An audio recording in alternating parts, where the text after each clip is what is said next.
वो 75 बरस का एक खामोश मुजाहिद था जो हर रात ठीक 2 बजे आंख खोलता और ऐसे सफर पर निकल खड़ा होता जिसकी मंजिल इस दुनिया की किसी सुबह से वाबस्ता न थी।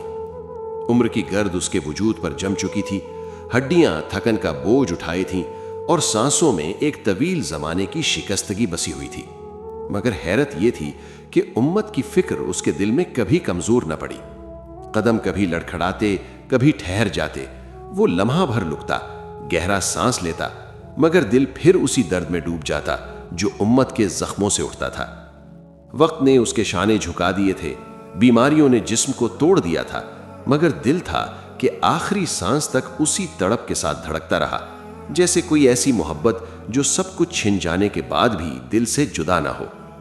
उसकी जिंदगी चिराग की आखिरी लौ जैसी थी, हल्की जरूर, मगर अंधेरों से लड़ने का हौसला अभी बाकी था।